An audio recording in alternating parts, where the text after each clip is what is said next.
Introducing the Paddy Power World Darts Championships. Welcome back to Online Darts, everyone. It is the final, and we've got Mace here.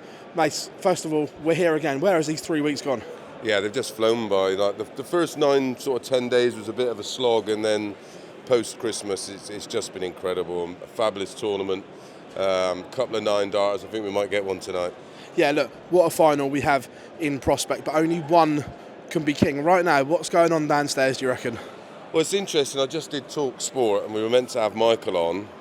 Luke went on, and then Michael was like, I'm not doing it. And you can imagine him just sort of playing his little mind games in a minute, just stamping down his authority and sort of showing Luke who's boss. That will be what he'd be trying to do. But listen, it's an amazing game, almost impossible to split them. 6-6 going into this in terms of head-to-head.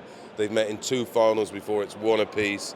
Their numbers are very similar, but their last 60-day numbers, there's a big gap in between them. It'd be interesting if Michael can maintain what he's achieved here, because in terms of 60 days, 104 Littler, 96 MVG. So is Michael timed this to perfection? Wouldn't surprise me. Does Michael have to start well, though? Because we know Luke can chase, but I'm not sure if Michael can reel in Luke if he's in front. No, but I think they're both like that. You look at Luke at 4-2 up, misses a double, doesn't win another set 12 months ago. He's going to be 12 months wiser, and I think he's already an improved player in that period. It's a real tough one to call, but I'm with you. I think whoever leads early might just sort of run away with it and then gap the opponent. Does yesterday's semi-finals have anything on the final? Because they were both quite relatively easy for the pair of them. Yeah, I think the 6-1 scorelines were very flattering for both players. It's one of those. They both look really comfortable despite having to produce some incredible darts at times. It was one of those. The 2 semi-finals were disappointing for me. I wanted to see them both push. I had them both to win and both to win on minus on the handicaps. One 2.5 sets, the other 3.5 sets. So I wasn't surprised, but I did think it would be tougher. Do you think Michael will be reminding Luke that he lost here this time last year? Oh, there'll be all sorts of chat going on there. But the thing is with Luke, because he's so young, he's naive. And listening to him out there being interviewed by Andy Goldstein and Darren Bent, they couldn't get their head around the fact that he doesn't really feel nerves. But he doesn't, because he comes from a different generation of players. His introduction to the sport is like, this is what we got to expect over the next decade with all these kids coming through the JDC. They don't understand nerves because they don't understand pressure. No doubt, if he does go for the winning double to win the title, he'll twitch a bit. Surely he must do. So how are you breaking this down in terms of sets where it's won and lost? I think he wins the balls, really, even in a match this length. I think set 1 is key.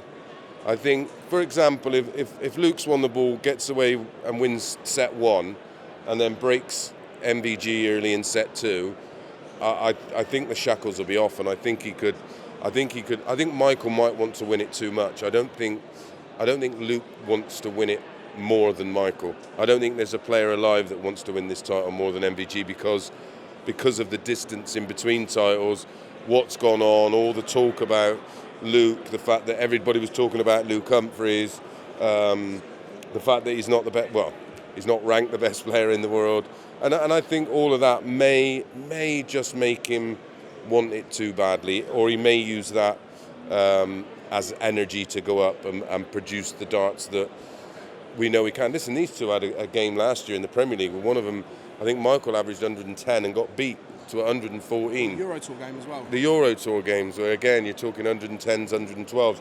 These two like to dance on that stage, so we could be in for the best final. It could be a 7-6, or I think a 9's going to get hit tonight. It could have it all. Who's this more important for in terms of their career? 100% Michael. I think Luke's got 10 years to win it.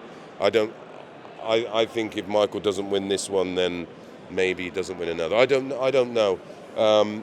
It's a long time in between titles for a player of his recognition, his class, and his ability. So, yeah, this is everything to Michael, I think. Just listening to him speaking to him behind the scenes, he wants it. But if anyone knows how to win it, I mean, his record in finals is is pretty good, isn't it? And his averages in finals are pretty good. I mean, his averages in across all of his semi-finals is over 103. So he's not scared to win, is he? I mean, he's 157 titles in his career. Yeah, the guy's ridiculously good, but it just all comes down to not wanting it too much. If he were to win a fourth, would this be his best? I think so. I don't think the game's ever been stronger. We're in the absence of Phil Taylor, certainly. So yeah, I think this would be enormous. Whoever wins this, will rightly stand at the top of the tree or the top of the hill. Before we let you go, where is the world title going? Warrington or the Netherlands? Well, from a betting point of view, I'd be taking them on and backing MVG at 2-1 because I think I thought the 10-1 was bonkers at the beginning of the tournament. I think the 2-1 tonight in a final, considering his record in finals, the fact that he knows how to win it, he's won it 3 times before. But I think Littler wins 7-4. Introducing the Paddy Power World Darts Championships.